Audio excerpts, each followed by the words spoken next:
සභාව කල්තබන අවස්ථාවේ යෝජනාව ගරු පාර්ලිමේන්තු මන්ත්‍රී ජී පොන්නම්බලම් මහතා. I was on my feet. I'm on my feet. I'm asking for. ඔබතුමාට විනාඩි 6ක කාලයක් ලැබෙනවා. I am speaking to you. Honorable presiding member, Sir, point of order. since I do not have since I It is not a test. He is. No, I have been asking for a point of order. What is he? since I මම ඔබතුමාට කතා කරන්න දුන්නා. ඔබතුමාට කතා කරන්න දුන්නා. ඔබතුමා කතා පවත්වන්න සූදානම් වුණා. අපි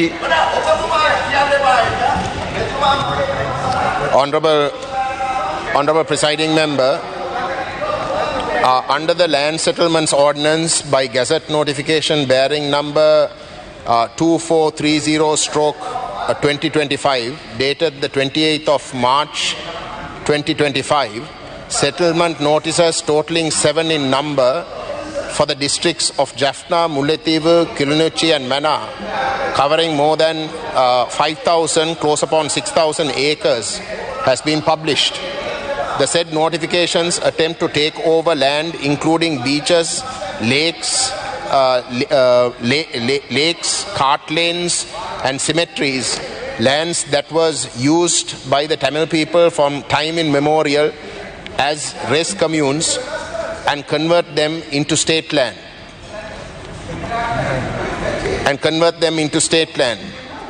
The Tamil people see this action as part of the government as yet another act of structural genocide of the Tamil nation, and we urge that the government immediately withdraw this gazette notification.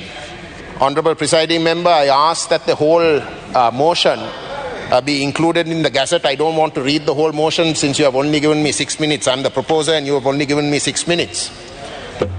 கௌரவ சபாநாயகர் அவர்களே, இந்த வர்த்தமானி அறிவித்தல் 28ஆம் தேதி March மாதம் வெளியிடப்பட்டது. இந்த வர்த்தமானி அறிவித்தல் ஊடாக 3 மாதம், அதாவது 28ஆம் தேதி ஜூன் மாதம் 2025ஆம் ஆண்டு வரைக்கும் காலவாசம் வழங்கப்பட்டிருக்கின்றது. இந்த வர்த்தமானி அறிவித்தலின் கீழ் கிட்டத்தட்ட 6000 ஏக்கர் காணி இந்த 3 மாதத்துக்குள்ளே நபர்கள் தங்களுடைய உரித்தை இந்த 3 மாதத்துக்குள் உறுதிப்படுத்தாத பட்சத்திலே இந்த 3 மாதம் கழிகின்ற பொழுது அந்த காணிகள் அனைத்தும், அந்த 6000 ஏக்கருக்கு கிட்டத்தட்ட காணிகள் அனைத்துமே அரசு காணிகளாக பிரகடனப்படுத்தப்படும். நேற்றைய தினம் அரசாங்கம் ஒரு அறிவித்தல் ஒன்றை வெளியிட்டது. இந்த வர்த்தமானி அறிவித்தல் தொடர்பாக இருக்கக்கூடிய குழப்பமான அபிப்பிராயங்கள் சம்பந்தமாக கருத்தில் கொண்டு அந்த வர்த்தமானியை இடைநிறுத்துவதாக ஒரு அறிக்கை ஒன்று வெளியிடப்பட்டது. ஆனால் அந்த சட்டத்தை எடுத்து பார்த்தால், லேண்ட் செட்டில்மெண்ட் ஆர்டினன்ஸை எடுத்து பார்த்தால் மிக தெளிவாக அவ்வகையான இடைநிறுத்தலுக்கு அந்த சட்டத்திலே இடம் கிடையாது. இந்த அரசாங்கம் இடைநிறுத்தினாக சொன்னாலும் கூட அந்த 3 மாதங்கள் முடிவடைகின்ற பொழுது அந்த வர்த்தமானிக்கு கீழே எவரும் தங்களுடைய உரித்துகளை உறுதிப்படுத்தாத பட்சத்தில் அது அரசு காணியாக பிரகடனப்படும். அதை எவராலும் தடுக்க முடியாது. அது தடுப்பதாக இருந்தால் இந்த வர்த்தமானி வாபஸ் பெற்றேயாக வேண்டும். அந்த வகையிலே தான் நான் இந்த அரசாங்கத்திடம் தாழ்மையாக கேட்டுக்கொள்கின்றேன். இந்த வர்த்தமானி நடைமுறைப்படுத்தப்பட்டால் இந்த 3 மாதம் இறுதியிலே கணிசமான தனியார் காணிகள் உட்பட தமிழ் மக்களுடைய பொதுக்காணிகள் முழுமையாக சுவீகரிக்கப்படும். இன்றைக்கு 30 வருஷத்துக்கு மேலாக நடைபெற்ற ஒரு போர் காரணமாகவும் எத்தனையோ கிட்டத்தட்ட தமிழ் மக்களுடைய சனத்தொகையின் அறவாசி இன்றைக்கு புலம்பெயர்ந்த தமிழ் மக்களாக வெளிநாடுகளிலே வாழுகின்ற ஒரு நிலைமை இருக்கின்ற இந்த நிலையிலே அவர்கள் வெளியேறின பொழுது அவர்கள் அவசரமாகத்தான் வெளியேறினவை. அவர்களுக்கு எதிராக அரசாங்கம் பயங்கரவாத தடுப்பு சட்டத்தை பயன்படுத்தி பாயப்போகின்றது, தங்களை சந்தேகிக்கின்றார்கள் என்ற பயத்திலே அவர்கள் அனைத்தையும் விட்டு வெளியோடினவை. அவர்கள் சட்டவிரோதமாகத்தான் வெளிநாடுகளுக்கு சென்று அங்கு தஞ்சம் கோரினவை. அப்படிப்பட்ட வெறும் கையோடு சென்ற மக்கள் இன்றைக்கு தங்களுடைய காணிகளை உறுதிப்படுத்த முடியாத ஒரு நிலையிலே தவிர்த்துக் கொள்கின்றனர். அது மட்டுமல்லாமல் இது வெறுமனே யுத்தத்தாலே வந்து வெளியேறின மக்கள் மட்டுமல்ல, இங்கு வாழுகின்ற மக்கள் கூட பல தடவைகள் இடம்பெயர்ந்திருக்கிறோம். ஒருக்க இல்லை, 2 தடவை இல்லை, 5, 6 கிட்டத்தட்ட 10 தடவைகள் கூட தங்களோட வாழ்நாளில் வந்து முழுமையாக அனைத்தையும் விட்டு வெறும் கையோட வெளியேறி தங்களுடைய உயிரை காப்பாற்றுவதற்காக இடம்பெயர்ந்திருக்கிறோம். அப்படிப்பட்ட இடம்பெயர்வர் ஊடாக தங்களுடைய சொத்துக்கள் அனைத்தையும் இழந்தவை. அது மட்டுமல்ல, 2004ஆம் ஆண்டு நடைபெற்ற சுனாமியால கிட்டத்தட்ட முழு வீடுகளும் கரையோர பிரதேசங்களை மையப்படுத்தித்தான் இந்த வர்த்தமானி வெளியிடப்பட்டிருக்கின்றது. அந்த கரையோர பிரதேசத்தை தான் இந்த சுனாமி அளித்தது. அது ஆவணங்களை தேடி இந்த ஆவணங்களை நாங்கள் விட்டு விடுவோம் என்று பார்த்து அனைத்தையும் தான் எடுத்து சென்றது. அது மட்டுமல்லாமல் இந்த வர்த்தமானி தனியார் காணிகளை சுவீகரிக்கிறது மட்டுமல்ல, தனியார் காணிகள், அதாவது உறுதி காணி இல்லாத தனியார் காணிகள், பொது தேவைகளுக்காக பாரம்பரியமாக பயன்படுத்தப்பட்ட காணிகள், பொது காணிகள் அனைத்தையும் சுவீகரிக்கிறது. உள்ளூராட்சி சபைகளுக்குரிய காணிகள், ரோட்கள், சிமெட்ரிஸ் அனைத்துமே சுவீகரிக்கிறதுக்குரிய ஒரு வர்த்தமானியாக இது அமைந்துள்ளது. இந்த வர்த்தமானி ஒரு தேர்தல் நடைபெறுகின்ற காலத்திலே வெளியிடப்படுகின்றது. மார்ச் 28ஆம் தேதி எவருக்குமே சொல்லாமல், எவரோடையும் பேசாமல் இது வெளியிடப்பட்டது. கிட்டத்தட்ட 1 மாசத்துக்கு பிறகுதான் எங்களுக்கு தெரிய வந்த இப்படி ஒரு வர்த்தமானி ஒன்று வெளியிடப்பட்டிருக்கின்றது. மக்களுக்கு இதுவரைக்கும் தெரியாது. நாங்கள் அரசியல்வாதிகளாக இந்த விடயம் அறிஞ்சதுக்கு பிற்பாடு நாங்கள் அதை பெருசுபடுத்தினதுக்கு பிறகுதான் மக்களுக்கே தெரிய வருகின்றது, ஊடகங்களே தெரிய வருகிறது. ஆகவே இந்த 3 மாச காலாவாசத்தை நீங்க வழங்கினது உண்மையிலே அந்த மக்களுக்கு அறிவித்து அந்த மக்களுடைய நலன்களுக்காக இந்த வர்த்தமானி வெளியிடப்பட்ட அந்த நோக்கமே கேள்விக்குட்படுத்தப்படுகின்றது கௌரவ சபாநாயகர் அவர்களே. ஆகவே தான் நாங்கள் தெளிவாக சொல்லுகின்றோம், இந்த அரசாங்கத்துடைய இந்த நடவடிக்கை முற்றிலும் நல்லிணக்கத்தை முடிவுக்கு கொண்டு வருகின்ற ஒரு செயலாக அமைக்கும். இதுக்கு முதல் மஹிந்த ராஜபக்ச போன்றவர்கள் ஆட்சி செய்தார்கள். தமிழர்கள் அவர்களை உச்ச இனவாதிகளாக அடையாளப்படுத்தினவர்கள். அவர்கள் கூட செய்யாத ஒரு நடவடிக்கை அவசரமாக இந்த அரசாங்கம் இன்றைக்கு இதை செய்வதற்கு என்ன காரணம்? உண்மையிலே வந்து அரசாங்கம் இன்றைக்கு காலையிலே ஸ்ரீதரன் அவர்கள் எழுப்பின கேள்விக்கு பதில் சொல்லுகின்ற வகையிலே மக்களுக்கு பல தங்களுடைய சொந்த காணிகளை உறுதிப்படுத்த முடியாத நிலைமை இருக்கு. அந்த உறுதிப்படுத்தலுக்காக மக்களுடைய நலன்களை கருதிதான் இதை செய்கிறார்கள் என்றால் அதை சுவீகரிக்கிறதுக்குரிய ஒரு வர்த்தமானியை ஒரு போதிலும் வெளியிட்டு இருக்க மாட்டோம். மாறாக மக்களுடைய காணிகள், அவர்களுக்கு இருக்கக்கூடிய அந்த உறுதிகளில் இருக்கக்கூடிய குறைபாடுகள் அல்லது அவர்களுடைய உறுத்துகளுக்கு இருக்கக்கூடிய வெற்றிடங்களை நிரப்புவதுதான் நோக்கமாக இருந்தால் அமைதியாக தமிழ் பிரதிநிதிகளோட கலந்தாலோசித்து மக்களுக்கு சந்தேகத்தை ஏற்படுத்தாத வகையிலே அவர்கள் ஒரு கமிஷன் ஊடாக, எத்தனையோ கமிஷன்கள் அரசாங்கங்கள் 70 வருஷம் நடத்தி இருக்கிறோம், இதுக்கு ஒரு கமிஷன் ஒன்றை உருவாக்கி உண்மையிலே அதன் நோக்கமே வந்து மக்களுடைய காணிகளை உறுதிப்படுத்தக்கூடிய வகையிலே வந்து அவர்கள் தங்களுடைய உறுதிகளையும் சீர் செய்வது என்ற நோக்கத்தோடு செய்திருக்கலாம். ஒரு பாசிட்டிவ் நோக்கத்தோடு, ஒரு நல்ல நோக்கத்தோடு வந்து அந்த முயற்சிகளை அடையாளப்படுத்தியிருக்கலாம். அதல்லாமல் நீங்கள் இதை 3 மாசத்துக்குள்ளே செய்யாவிட்டால் இந்த காணி சுவீகரிக்கப்படும் என்ற நோக்கம் இருந்தால் இது முழுக்க அந்த மக்களுடைய காணிகளை சுவீகரிக்கிறது மட்டும்தான் நோக்கமாக இருக்கு. அதனாலதான் உங்களுக்கு இந்த அவசரம் இருக்கின்ற சந்தேகம் எங்களுக்கு பலமாக வந்து இருக்கின்றது. ஆகவே நாங்கள் தயவுடன் கேட்டுக்கொள்கிறோம், கௌரவ பிரதமர் அவர்களும் இங்கே இருக்கின்ற காரணத்தினாலே நாங்கள் கௌரவமாக கேட்டுக்கொள்கின்றோம், இந்த செயல்பாட்டுக்கு நீங்க முட்டுப்புள்ளி வையுங்கள். உண்மையிலே உங்களுடைய நோக்கம் அந்த மக்களுடைய கிட்டத்தட்ட 30% மட்டும்தான் அந்த மக்களுடைய காணிகள் செய்யப்பட்டிருக்கின்றது, 70% குறைபாடுகள் இருக்கின்றது நீங்க சொல்றீங்க என்றால் அதுக்கு ஒத்துழைக்கிறதுக்கு நாங்கள் தயார். எங்களுக்கு அந்த தேவை இருக்கு. எங்கட மக்கள் தான் அந்த காணிகளுடைய உறுத்தானவர்கள். ஆகவே அவர்களுடைய உரித்துகளில் குறைபாடுகளை நிவர்த்தி செய்வது வந்து எங்களுக்கும் ஒரு தேவை இருக்கு. நாங்கள் அதுக்கு ஒத்துழைப்போம். ஆனால் அது இல்லாமல் நீங்கள் இந்த வர்த்தமானி ஊடாக நீங்கள் செய்வது முழுக்க முழுக்க அரசு காணிகளாக சுவீகரிக்கிற நோக்கத்தோடு இல்லாமல் மக்களுடைய நலன்களுக்கு இல்லை என்றதை நான் சுட்டிக்காட்டி தயவுடன் நான் பிரதமர் அவர்களிடம் கேட்டுக்கொள்கின்றேன். இப்படி அல்ல நல்லிணக்கத்தை ஏற்படுத்துவது. நல்லிணக்கம் ஏற்படுத்துவது என்றால் நீங்கள் பேச வேண்டும்.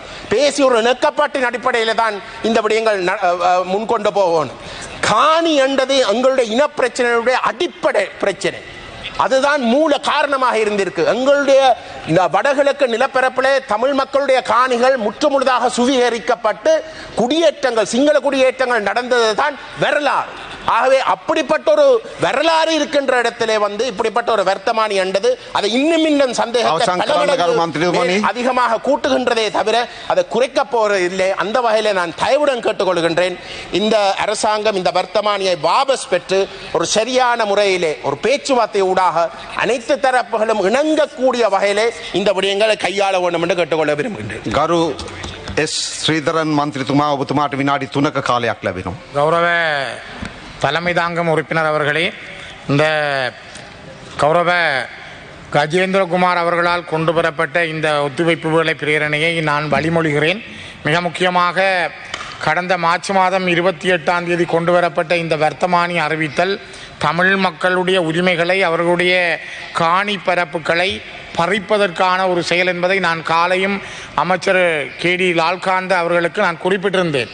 முல்லைத்தீவு மாவட்டத்தில் உள்ள அம்பலவன் பொக்கனை கிராம அலுவலர் பிரிவு, வடமாகாணம் முல்லைத்தீவு மாவட்டம் வெலைஞர் மடம், முள்ளிவாய்க்கால் மேற்கு, மருதங்கேணி, முள்ளியான் கிராமம், இயக்கச்சி, கோயில் வயல் போன்ற பாரம்பரியமான கிராமங்கள். இதனை விட யாழ்ப்பாண மாவட்டத்தின் வடமராட்சி கிழக்கிலே உள்ள முள்ளியான், போக்கறுப்பு, நித்தியவெட்டை, மண்டலாய் பிள்ளையார் கோயிலடி, கட்டைக்காடு, வெற்றிலைக்கேணி, புல்லாவளி என்கிற பாரம்பரியமான தமிழர்கள் தோன்றி வளர்ந்த அந்த கிராமங்களை எல்லாம் இன்று நீங்கள் சுவீகரிப்பதற்கான அல்லது வேறொரு தேவைக்கு பயன்படுத்துவதற்கான செயல்பாடாக அந்த காணிகளை இந்த வர்த்தமானியிலே கோரியிருக்கிறீர்கள். நேற்றைய தினம் வீரகேசரி பத்திரிகையிலே நான் ஒரு செய்தியை பார்த்தேன். நேற்று திங்கட்கிழமை வீரகேசரி 19/5/2025 வீரகேசரியுடைய தலையங்கம் வடக்கு காணிகள் குறித்த வர்த்தமானி இடைநிறுத்தம் என்று. ஆனால் இன்று கௌரவ அமைச்சர் சொன்னார் வர்த்தமானியை நாங்கள் இடைநிறுத்தவில்லை என்று. நான் கேட்டிருந்தேன், நீங்கள் வர்த்தமானியை முதலிலே இடைநிறுத்துங்கள், அதற்கு பிறகு நாங்கள் இதனை பேசலாம் என்று. ஆனால் நீங்கள் பத்திரிகைக்கு உங்களுடைய அமைச்சு கொடுத்த செய்தியை வீரகேசரி வெளியிட்டிருக்கிறது, இந்தா பாருங்கள் இடைநிறுத்தம் என்று. ஆனால் இதுவரை இடைநிறுத்தப்படவில்லை. ஆகவே நீங்கள் ஒரு வர்த்தமானி அறிவித்தல் வந்திருந்தால் அந்த வர்த்தமானி அறிவித்தலை இன்னொரு வர்த்தமானி அறிவித்தல் ஊடாக நீங்கள் முதலிலே அதனை இடைநிறுத்த வேண்டும். அதற்கு பிற்பாடுதான் இந்த விடயத்தை கையாண்டிருக்க வேண்டும். கௌரவ கஜேந்திரகுமார் அவர்கள் சொன்னது போல இந்த விடயம் வடக்கு கிழக்கிலே குறிப்பாக தமிழ் மக்களுடைய பிரதிநிதிகளோடு நீங்கள் பேசியிருக்க வேண்டும். ஏனென்றால் அடிப்படை பிரச்சனையே காணியிலே இருந்துதான் தொடங்கி இருக்கிறது. 1954ஆம் ஆண்டு அல்லை கந்தளாயிலே 154 விவசாயிகள், தமிழ் விவசாயிகள் வெட்டி படுகொலை செய்யப்பட்ட நாளிலிருந்து எங்கள் மீதான இனப்படுகொலை தொடர்ந்தது. 1990ஆம் ஆண்டு விடுதலை புலிகள் ஆகாய கடல் வழி தாக்குதல் என்று பெயர் சூட்டி நடத்திய ஆனையிரவு சமருக்காகவே இந்த புல்லாவளி, கட்டைக்காடு, வெத்திலக்கேணி ஊடாக இராணுவம் தரையிறங்கி இருந்தது. அந்த இராணுவம் தரையிறங்கிய காலத்திலிருந்து இராணுவ கட்டுப்பாட்டுக்குள் இருந்த அந்த பிரதேசங்கள் பிறகு காலத்திலே விடுதலை புலிகளால் மீட்கப்பட்டிருந்தது. பின்னர் தொடர்ந்தும் நீண்ட காலங்கள் இன்று அது இராணுவ தரப்பு கைகளிலே இருக்கிறது. குறிப்பாக பலாலியினுடைய பகுதிகள், வலிகாமம் வடக்கு பகுதியில் இப்பொழுது 3000 ஏக்கருக்கு மேற்பட்ட காணிகள் இராணுவ வசம் உண்டு. அந்த இராணுவ வசம் இருக்கிற காணி கூட நீங்கள் சொல்வது போல இன்னும் ஒரு கொஞ்ச நாட்களில் சில வேளை இவ்வாறு விண்ணப்பம் கோரப்பட்டாலும் ஆச்சரியப்படுவதற்கில்லை. பல மக்களுடைய காணி ஆவணங்கள் இல்லை, அவர்கள் எங்கே வைத்திருக்கிறார்கள் தெரியாது, பல குடும்பங்கள் உயிரோடு இல்லை, குடும்பமாக. அதனை விட கௌரவ தலைமை தாங்கும் உறுப்பினர்களே, காணிகளுக்கான அனுமதி பத்திரங்கள் மக்களிடம் இருந்தது. முல்லைத்தீவு, வவுனியா, மன்னார், யாழ்ப்பாணம் போன்ற பகுதிகளில் இருந்த காணி அனுமதி பத்திரங்கள். அதனை விட அவர்களிடம் இருந்த சுவர்ணபூமி உறுதி, அந்த சுவர்ணபூமி உறுதி, காணி அனுமதி பத்திரங்களை தாருங்கள், நாங்கள் உங்களுக்கு உரிமைய உறுதியை தருகிறோம் என்று 2 ஆண்டுகளுக்கு முதல் யாழ்ப்பாணம், கிளிநொச்சி, வவுனியா, மன்னார், முல்லைத்தீவிலே அந்த ஆவணங்களை வேண்டினார்கள், கையாலே வேண்டினார்கள். ஆனால் இதுவரை அந்த செயலகங்கள் அசமந்த போக்கில் இருக்கிறது. அவர்கள் அமைதியாக இருக்கிறார்கள். மக்கள் எந்த ஒரு ஆவணமும் இல்லாமல் இருக்கிறார்கள். அப்படி இருக்க நீங்கள் இப்பொழுது இந்த இடத்திலே வர்த்தமானி மூலம் காணியை சுவீகரிக்க முயற்சிப்பது ஒரு பகல்லே நடைபெறுகிற மிகப்பெரிய கொள்ளை. பாதிக்கப்பட்டிருக்கிற தமிழ் மக்கள் மீது நீங்கள் திரும்பவும் வெந்த புண்ணிலே வேல் பாய்ச்சுகிறீர்கள். தயவு செய்து கஜேந்திரகுமார் அவர்கள் கோரிக்கை முன்வைத்தது போல நான் காலையும் கேட்டிருந்தேன். முதலிலே நீங்கள் நல்லெண்ணம், நல்லிணக்கம், இந்த நாட்டில் சமாதானம், சகோதரத்துவம் இருக்கிறது.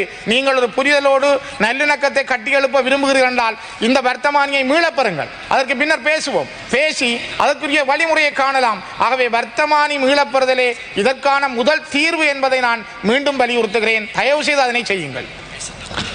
ගරු රාමනාදන් අර්ජුන මන්ත්‍රතුමා ඔබතුමාට විනාඩි 2ක කාලයක් ලැබෙනවා. බොහොම ස්තුතියි. මම මේ කාරණාව මම මත කරන්න ඕනේ සිංහලෙන්. හේතුව අපි මේ පාර්ලිමේන්තුව ඇතුලේ කතා කරන දේවල් එළියට යන්නේ නැහැ. අපි දෙමළෙන් කොච්චර ගෑ ගැව්වොත් ඒක සිංහල මීඩියා වලට එන්නේ නැහැ. වෙලා තියෙන්නේ මේ ආණ්ඩුව මේ 159 අපේ ජනතාව මේ ආණ්ඩුවට ඡන්ද දුන්නේ මේ දෙමළ සිංහල ජනතාව ඔක්කොම එකට ඉන්න ඕනේ කියලා වැඩපිළිවෙලක් හදන්න තමයි මේ ආණ්ඩුවේ ඡන්ද දීලා තියෙන්නේ. එතකොට මේ ඕගොල්ලෝ දැන් පච්චබල් බොරුවක් කරලා මේ ආණ්ඩුව පුටුවක් අරගෙන කරන්නේ අපේ දෙමළ මිනිසුන්ගේ අපේ සිංහල මිනිසුන්ගේ හිතේ තියෙන එක සම්පූර්ණයෙන්ම වෙනස් කරනවා. ඒක හොඳම උදාහරණය තමයි ඕගොල්ලෝ දැන් මේ මාර්ච් 28 වෙනිදා මේ පනතේ දාලා තියෙනවා දෙමළ මිනිසුන්ගේ ඉඩම ආණ්ඩුවට මේ අදාළ කිරීම පනතේ දාලා තියෙනවා. එතකොට ඒකින් වෙන්නේ තවත් මේ රට ඇතුලේ සිංහල මිනිස්සු, සිංහල ජනතාව, දෙමළ ජනතාව රණ්ඩු වෙන එක තමයි ඉතුරු වෙන්නේ. එතකොට ඕගොල්ලෝ මේකෙන් ජාතිවාදියක් කුසලා ඕගොල්ලොන්ට කැමති අපි මෙහින් ඇවිල්ලා රණ්ඩු වෙන්න ඕනේ, අපිට ඉඩමක් දෙන්න, අපේ මේ ඔක්කොම දාන්න කියලා ඔක්කොම අතාරින්න කියලා අපි රණ්ඩු වෙන්න ඕනේ. එතකොට ඕගොල්ලෝට මේක ආයෙ කියන්න පුළුවන් ඕගොල්ලෝගේ මීඩියා කාර්යයට ඔන්න බලන්න අර්ජුනා ගජේන්ද්‍ර මන්ත්‍රීතුමා ඔය ශ්‍රීධර මන්ත්‍රීතුමා ඔක්කොම එකතු වෙලා ඔය ඉඩමට රණ්ඩු වෙනවා කියලා. අපි ඉඩමට නෙවෙයි රණ්ඩු වෙන්නේ. අපේ ඉඩමට රණ්ඩු වෙන්නේ. ඒක ඔයගොල්ලෝ කරුණා කරලා මේ වගේ එකක් මේ විත්‍රෝ කරගන්න. කරුණා කරලා මේ වගේ පනත එකක් දැන් සාමාන්‍යයෙන් රට දෙකක් කියලා අපි හිතන්නේ එක රටයකට එක කල්චර් එකක් තියෙන්න ඕනේ, අනිත් රටට වෙන කල්චර් එකක් තියෙනවා. ඒ ජංගිසි පැහැදිලිමත් තියෙනවා. දෙමළ ජනතාවට ඉඩමත් නෝතන් ඊස්ට් ඉඩමත් තිබ්බා. ඒ වගේ සිංහල ජනතාවට දකුණු ඉඩමත් තිබ්බා. අපේ වෙනම කල්චර් එකක් තිබ්බා. ඕගොල්ලෝගේ වෙනම කල්චර් එකක් තිබ්බා. හැබැයි අපි දැන් අහන්නේ අපි දෙකට කඩන්න ඕන කියලා. මේක අපි හිටපු විදියට ඉන්න දෙන්න කියලා නේ ඕගොල්ලෝ ඉල්ලන්නේ. හැබැයි ඕගොල්ලෝ කරන්නේ මේ වගේ පනත ඒවා ගෙනාවාම අපේ උතුරේ ඉන්න කවුරු හරි ඇවිල්ලා ගෑ ගන්නවා. එතකොට ආපහු කියනවා මේ අපේ කොඩි අපේ කොටි කොඩිය දාලා බිමට ඕගොල්ලෝ කකුලේ නගිටලා ඒ පින්දූරේ එළියට දානවා. එතකොට අපේ ජනතාව තද වෙලා ඕගොල්ලෝගේ අපේ රට සිංහ කොඩියක් දාලා පකුලට දාලා මේවා කරනවා. ඒකෙන් වෙන්නේ ආය මේ රටට රණ්ඩුවක්. එතකොට සිංහල ජනතාවයි දෙමළ ජනතාවයි කාලය අවසానයි. තපයි විනාඩි 20ක් දෙන්න, තපර 20ක් දෙන්න.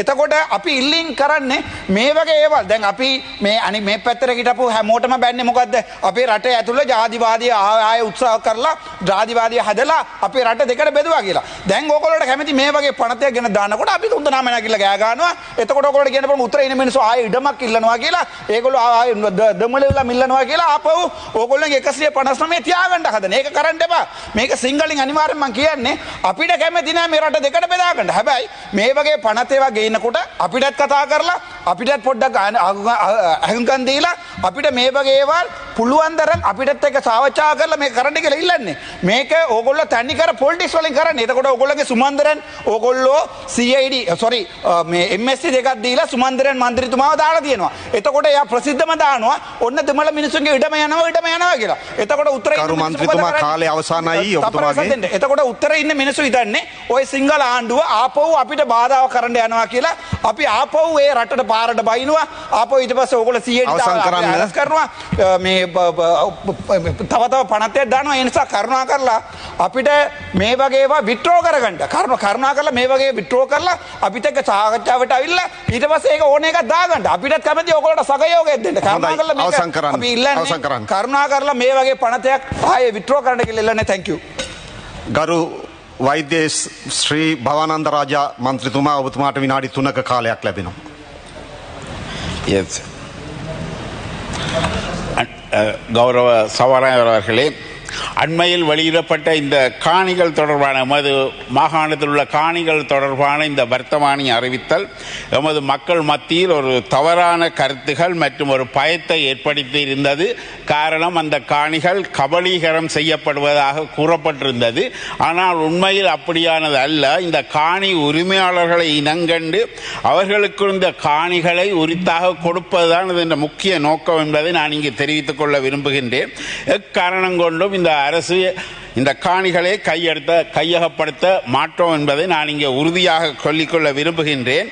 அத்தொழுது உரிமையாளர்கள் தங்கள் காணி விவரங்களை கொடுத்து அந்த காணி உரிமைக்கு முறைவாக காணி பதிவாளர் அலுவலகத்தில் கொடுத்து அவர்களது காணி உரிமைகளை பெற்றுக்கொள்ளலாம். இதற்காக காணி ஆவணங்கள் கூட தேவையில்லை.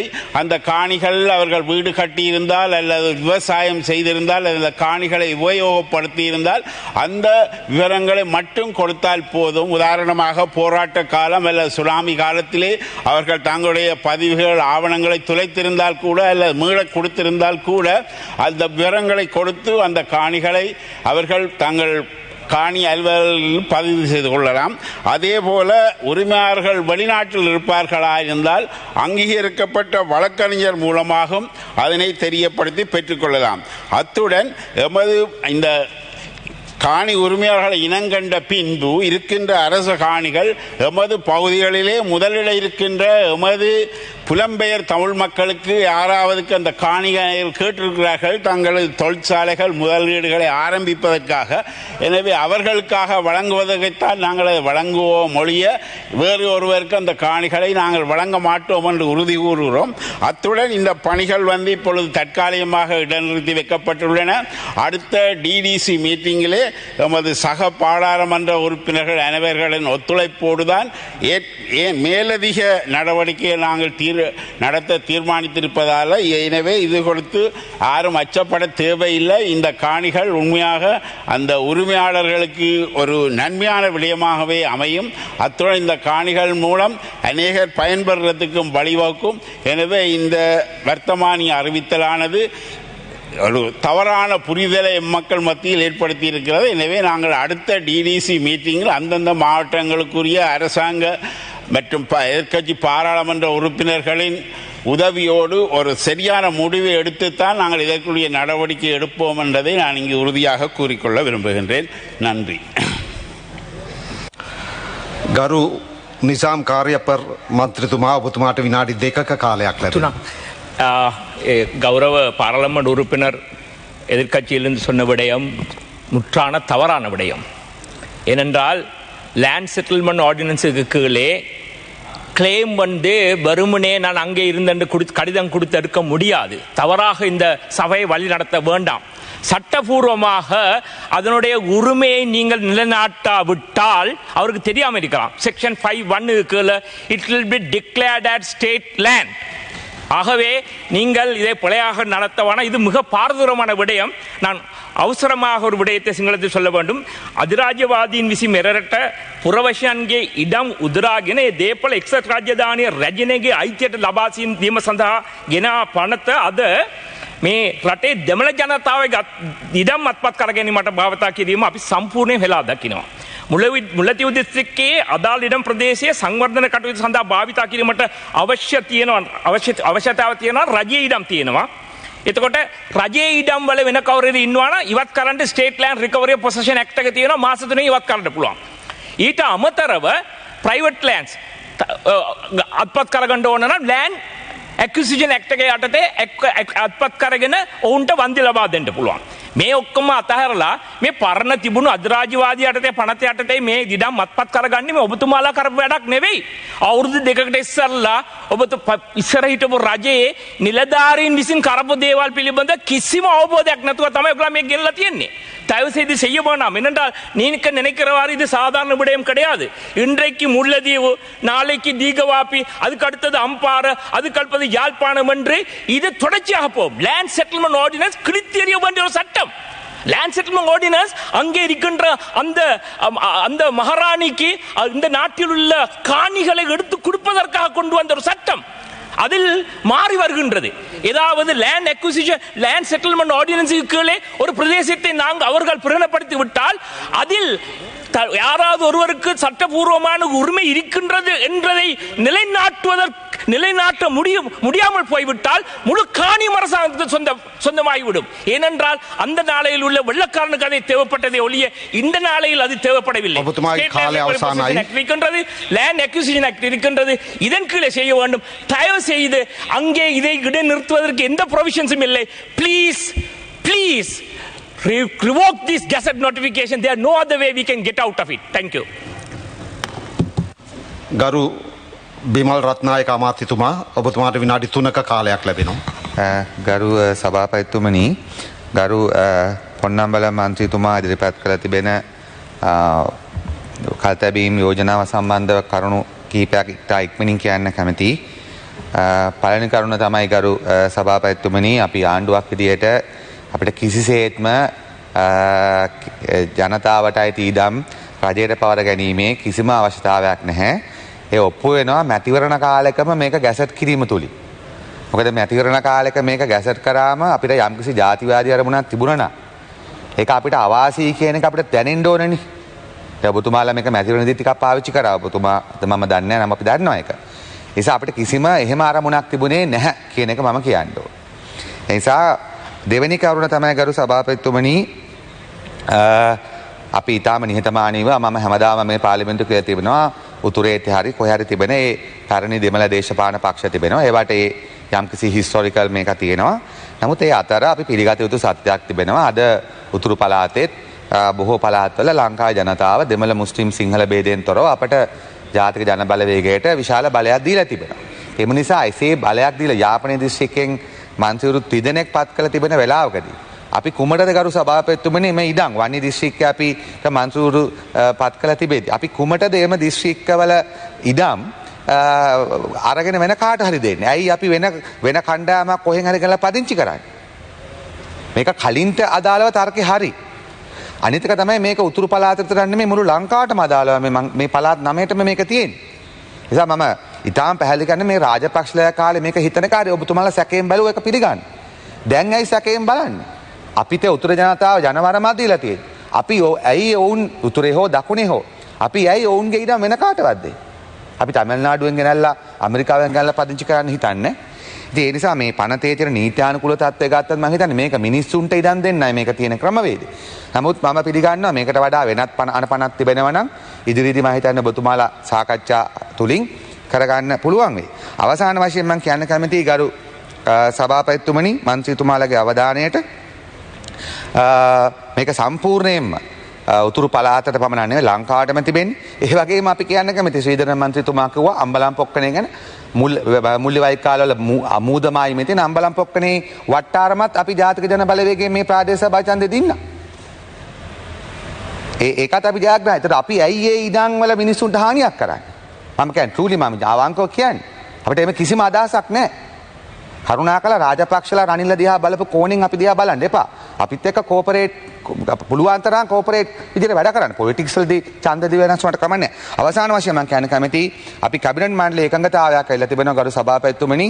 ඉදිරියේදී ගරු ලාල්කාන්ත කෘෂිකර්ම ඉඩම් ඇමතුමත් ගරු පරිසර ඇමතුමත් දෙන්න එකතු වෙලා අපි දන්න උතුරේ හැමතැනම තියෙන උතුරේ විශේෂයෙන් තියෙනවා විශාල වශයෙන් ඉඩම් ජනතාව පාරම්පරිකව සහ පෞද්ගලික භුක්ති විඳපු ඉඩකඩම් තිබෙනවා. ඒවා උඩින් ඒවා අර මායින් ලකුණු කරලා තිබෙන නිසා ජනතාවට විශාල ප්‍රශ්නයක් කරලා තිබෙනවා.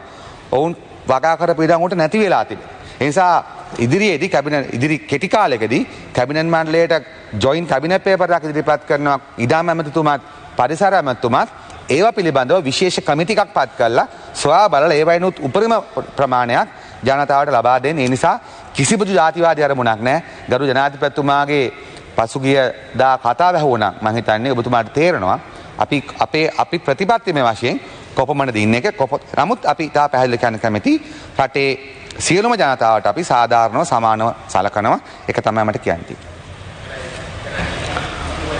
ගරු වෛද්‍ය පී සත්‍යලිංගම් මන්ත්‍රීතුමා ඔබතුමාට විනාඩි 2ක කාලයක් ලැබෙනවා. කෞරව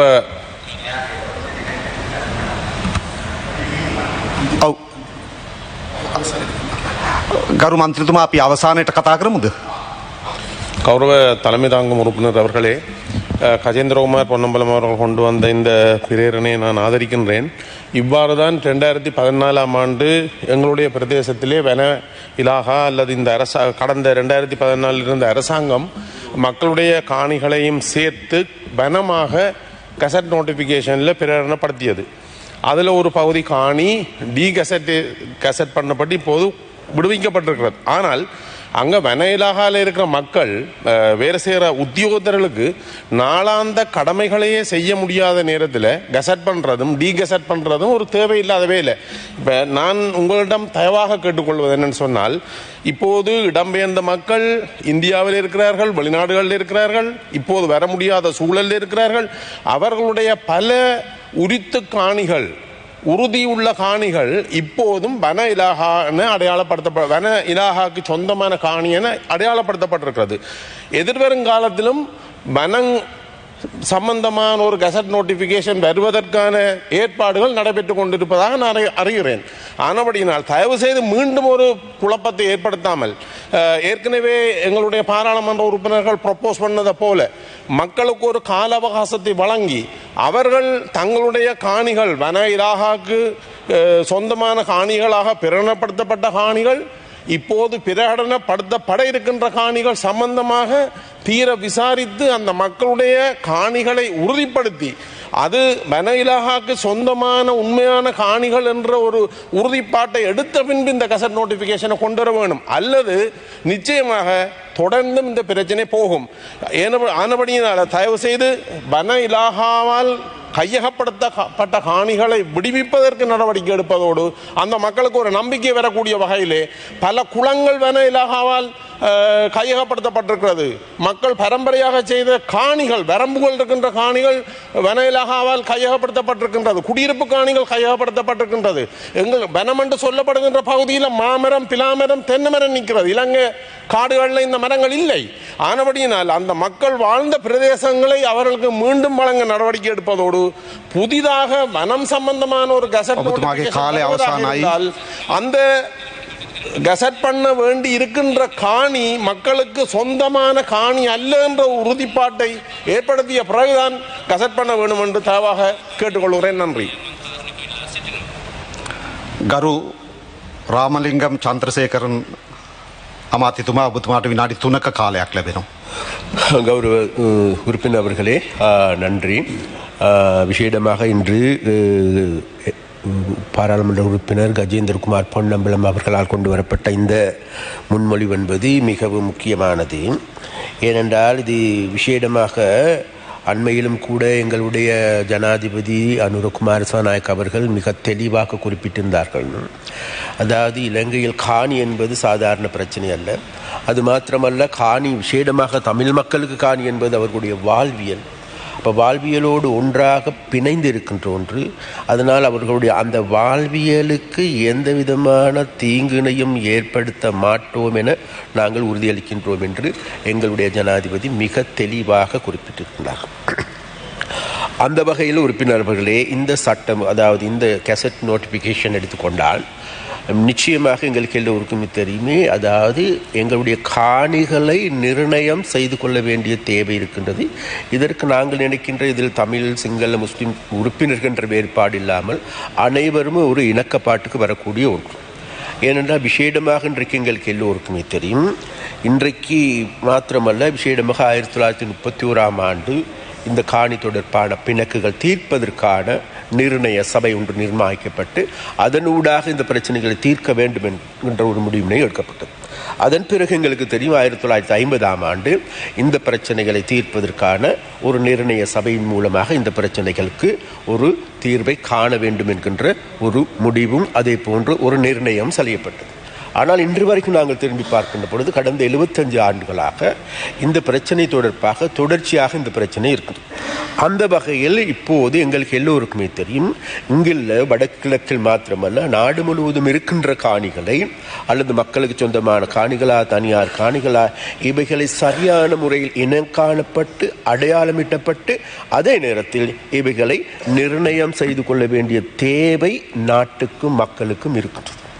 அந்த வகையிலான ஒரு நடவடிக்கையை தவிர அதே போன்று எங்களுக்கு எல்லோருக்குமே தெரியும், வடகிழக்கு பிரதேசங்கள் எடுத்துக்கொள்ள விசேஷமாக வட மாகாணத்தை நாங்கள் எடுத்து பார்க்கின்ற பொழுது அந்த பிரதேசத்தில் இருக்கின்ற காணி பிணக்கு என்பது விசேடமாக கஜேந்திரகுமார் பொன்னம்பலத்துக்கு நன்றாகவே தெரியும். காணி பிணக்கு என்பது மிக மிக மோசமான நிலைமையில் மக்கள் பாதிக்கப்பட்டிருக்கின்றார்கள்.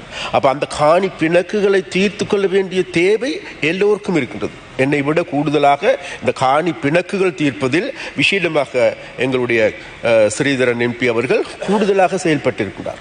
அப்ப அந்த வகையில் நாங்களும் கூட எங்களுடைய பிமால் ரத்நாயக் எம்பி எடுத்துக்கொண்டாலும் சரி, எங்களுடைய அரசாங்கத்தை எடுத்துக்கொண்டாலும் சரி, நாங்கள் இந்த காணி பிரச்சனை பற்றி பேசுகின்ற பொழுது நிச்சயமாக அதில் ஸ்ரீதரனுடைய பேச்சை அல்லது அவருடைய பெயரை நாங்கள் உச்சரிப்பது வலிமையாக இருக்கிறது. என்றால் என்ன அரசியல் ரீதியான முரண்பாடுகள் இருக்கலாம் எங்களுக்கு, இருந்த போதிலும் கூட நாங்கள் காணுகின்ற ஒரு உண்மை இருக்கின்றது.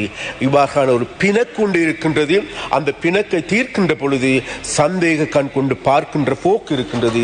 அந்த சந்தேக கண் கொண்டு பார்ப்பதற்கான காரணம் கடந்த காலத்து அரசியல் என்பது நாங்கள் அந்த வகையில் எங்களுக்கு எல்லோருக்குமே தெரியும். உறுப்பினர்களே, இன்றைக்கு யாழ்ப்பாணத்தில் எடுத்துக்கொண்டால் எங்களுக்கு நாங்கள் பிரதான கட்சியாக இருக்கின்றோம். அதே போன்று விசேடமாக முள்ளிவாய்க்கால் பிரதேசத்தில் அம்பர்வான் பொக்கனை பிரதேசத்தினுடைய வட்டாரத்தையும் கூட வென்றிருக்கின்ற ஒரு கட்சி என்ற வகையிலும் நாங்கள் நிச்சயமாக இந்த காணி பிணக்குகளை தீர்ப்பதற்கான, இதை நிர்ணயம் செய்வதற்கான நடவடிக்கையை தவிர மக்களுடைய காணிகளை பறித்தெடுப்பதற்கான அல்லது கபலீகரம் செய்வதற்கான நடவடிக்கை இல்லை என்பதை மிக மிக வினயமாக தெரிவித்துக் கொள்ள விரும்புகின்றேன். நன்றி. පිළිතුරු කතාව ගරු කේඩි ලාල්කාන්ත අමාත්‍යතුමා, ඔබතුමාට විනාඩි 7ක කාලයක් ලැබෙනවා. ගරු මූලාසනාරෝධ මන්ත්‍රීතුමනි, මං හිතන්නේ ඊටාම සංවේදී සහ ඉක්මනින් අවසන් කළ යුතු ප්‍රශ්නයක් තමයි අපි කතා කරමින් ඉන්නේ. යුද්ධය නිමා වුණාට පස්සේ මම බොහෝ අවස්ථාවල යාපනය, මුලතිව්, කිලිනොච්චි, මන්නාරම් කියන දිස්ත්‍රික්කවල දේශපාලන කටයුතු වලට ගිහිල්ලා තියෙනවා අපේ පක්ෂ විදියට. ඊට පස්සේ මම මේ විෂයභාර ඇමතිවරයා වුණාට පස්සේ කුෂිකර්ම, පශු සම්පත්, ඉඩම් සහ වාරි මාර්ග ඇමතිවරයා වුණාට පසුවත් මේ දිස්ත්‍රික්කවල ජනතාව හම්බ වෙලා තිබෙනවා. කීප අවස්ථාවම ගිහිල්ලා තියෙනවා. ඒ වගේම පසුගිය මැතිවරණ සමයේත් මුලතිව් දිස්ත්‍රික්කයේ සහ වවුනියාවේ මේ ප්‍රදේශවල ජනතාව හම්බ වෙලා තියෙනවා. ජනතාවගේ ප්‍රධානම ප්‍රශ්නය විදියට ජනතාව ඉදිරිපත් කරන්නේ තමන්ගේ ඉඩම් නිරවුල් කරලා දෙන්න කියලා. ඒක දේශපාලඥයෙක් විදියට මේ ඇමතිවරයා වෙන්න කලිනුත් මට ඉදිරිපත් වෙලා තියෙන මේ ප්‍රදේශවල ගියාම අපේ ආදරණීය ජනතාව අපෙන් ඒ ඉල්ලීම කරලා තිබෙනවා. දැන් පසුගිය මැතිවරණ සමය සහ ඒ ආසන්න කාලේ ඊට කලින් යනකොට තිබුණු එක ප්‍රධානම කාරණයක් තමයි වන සංරක්ෂණය සහ වන ජීවියක උතුරේ ජීවත් වෙන ජනතාවගේ ඉඩම් ඒ ආයතනවල ඉඩම් විදියට ලකුණු කරලා තියෙනවා. ඒක නිරවුල් කරන්න තියෙනවා. එක ප්‍රශ්නයක් විදියට. මේ කාරණේ පසුගිය අමාත්‍ය මණ්ඩල රැස්වීමෙත් සාකච්ඡා කළා. ඒ සාකච්ඡාවේදී අපි ගත්ත තීරණයක් තමයි ඒ වනජීවියක යටතේ කියලා තියෙන ඉඩම්, ඒ වගේම වන සංරක්ෂණයක යටතේ කියලා තියෙන ඉඩම් ජනතාවගේ ඉඩම් ලෙස පවතිනවා. මේ මොහොතේ වනජීවී කියලා තියෙනවා, වන සංරක්ෂණ කියලා තියෙනවා. එයින් ජනතාවට අයිතිව තිබූ සියලුම ඉඩම් ජනතාවට නැවත ලබා දීම සඳහා ඒකාබද්ධ අමාත්‍ය මණ්ඩල පත්‍රිකාවක්, කමිටි එකක් හදලා ඒ කමිටි එකට පවරලා මේ කාර්යය මේ ටික නිරවුල් කරලා දෙන්න කියලා ඉක්මනින් කටයුතු කරන්න තීරණයක් ගත්තා. අපි ලබන අමාත්‍ය මණ්ඩල රැස්වීමට ඉදිරිපත් කරනවා වන සංරක්ෂණ අපේ පරිසර ඇමතිතුමා සහ කෘෂිකර්ම, පශු සම්පත්, ඉඩම්, වාරි මාර්ග අමාත්‍යවරයා විදියට මමත් ඒ කමිටුව මොකක්ද කියන එක නම් කරලා ඉක්මනින් ඒ ප්‍රශ්නය නිරවුල් කරලා ජනතාවට ඉඩම් ලබා දෙන්න. ඒ කටයුත්තේදී අපි ඉතාම අවංකව සහ වේගෙන් කටයුතු කරන්න බලාපොරොත්තු වෙනවා. ඒ වගේම දැන් මේ ගැසට් පත්‍රය නිකුත් කරාට පස්සේ මෙතන දිස්ත්‍රික්ක 4යි, දිස්ත්‍රික්ක 4 ප්‍රාදේශීය ලේකම් කොට්ටාස 4යි. ඇති වෙලා තියෙන මේ සාකච්ඡාව නිසා සමහර වෙලාවට ඉතිහාසයේ තියෙන අත්දැකීම් නිසා සැකයන් ඇති. ඒ සැකයන් සාධාරණත් ඇති. මම කියන්නේ නෑ සැකයන් සාධාරණ නෑ කියලා. හැබැයි ජනතාවගෙනුත් ලොකු ඉල්ලීමක් තියෙනවා දැනට තහවුරු කරන්න පුළුවන් ටික නිරවුල් කරලා දෙන්න කියලා. තහවුරු කරගන්න පුළුවන් ප්‍රමාණයක් තියෙනවා. ඒ නිසා මේ තහවුරු කරන්න පුළුවන් ටික අපි දෙමු ඉක්මනින්. තහවුරු කරන්න පුළුවන් ටික දෙමු. ඊළඟට අපේ ඒත් කැබිනට් මණ්ඩලයේ තීරණයක් ගත්තා අපේ ගරු අගමැතිතුමියගේ මූලිකත්වයෙන් නීතිපතිතුමත් කැඳවලා උතුරු නැගෙනහිර සියලුම මන්ත්‍රීවරු කැඳවලා අදාළ රාජ්‍ය නිලධාරීනුත් කැඳවලා මේ පිළිබඳ සාකච්ඡා කරලා එතනදි තීරණයක් ගමු කියලා.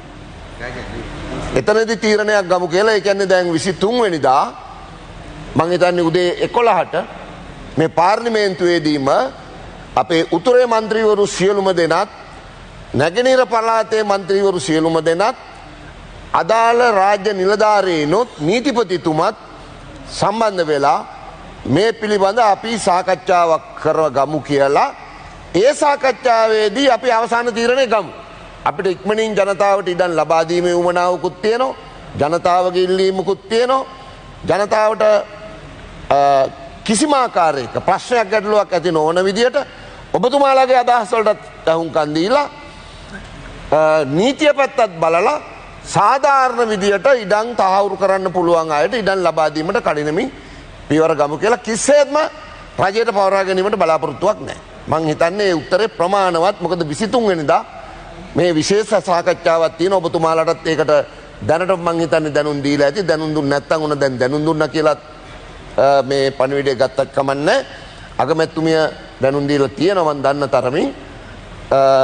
අපි 23 වෙනිදා උදේ 11ට මේ කතා කළේ. එතනදි තීරණයක් එනවා නම් මේක අත්හිටුවමු කියලා අත්හිටුවමු ප්‍රශ්නයක් නැහැ. අපිට ඒක මේ බලහත්කාරයෙන් හරි කලබලෙන් හරි දඩි බිඩියේ හරි එහෙම කරන්න ඕනේ. නමුත් ජනතාවට අවශ්‍යතාවයක් තියෙනවා ඉක්මනින් මේවා නිරවුල් කරගන්න. ඒ වුණාවෙන් තමයි අපි මැදිහත් වෙන්නේ රජයක් විදියට.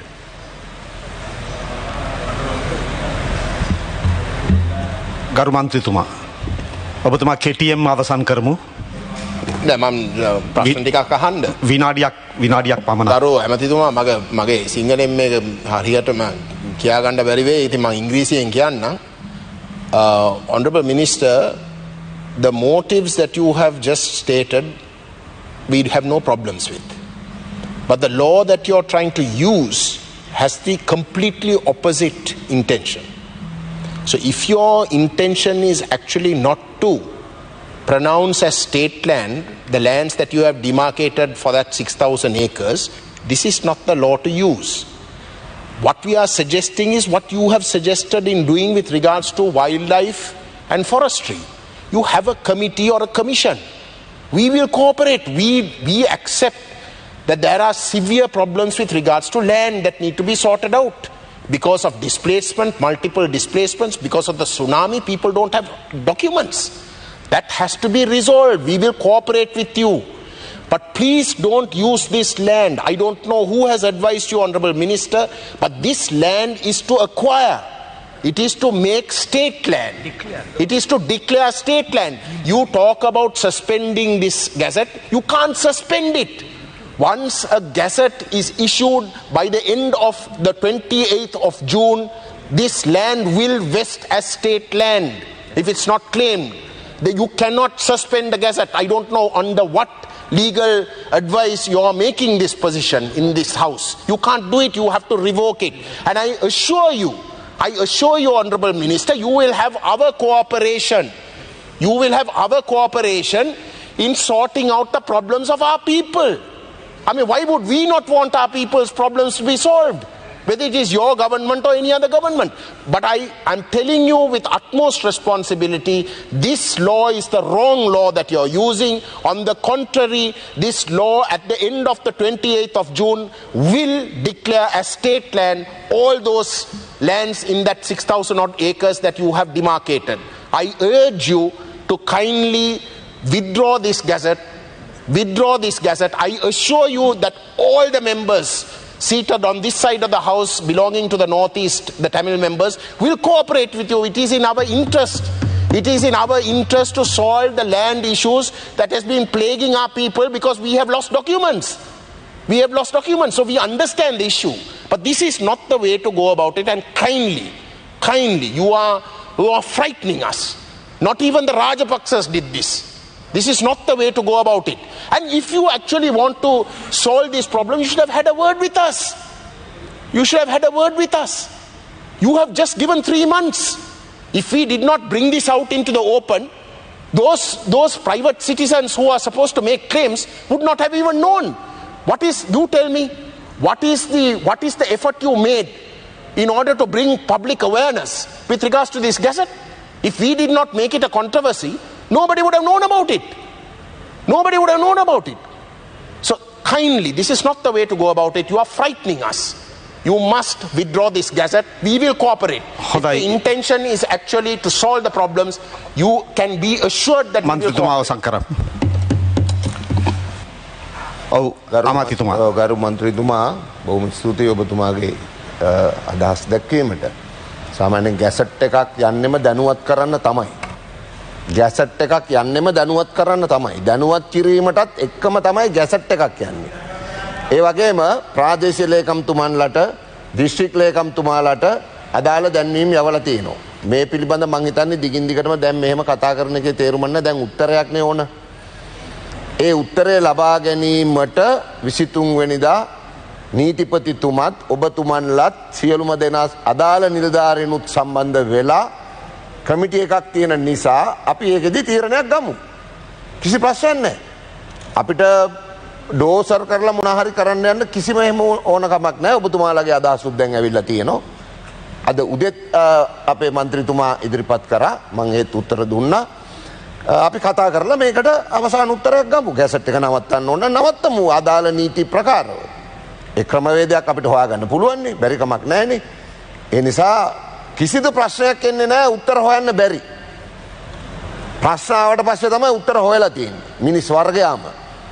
ඒ නිසා අපි 23 වෙනිදාට මේක තීරණයක් ගමු. ඒ සඳහා තමුන්නාන්සේලාගේ සහයෝගය ඉල්ලමින් මගේ කරුණ දැක්වීම අවසන් කරනවා. බොහොම ස්තුතියි. ඒ අනුව පාර්ලිමේන්තුව 2025 මැයි මාස 21 වෙනි බදාදා පූර්ව භාග 9:30 දක්වා කල් තබනු ලැබේ.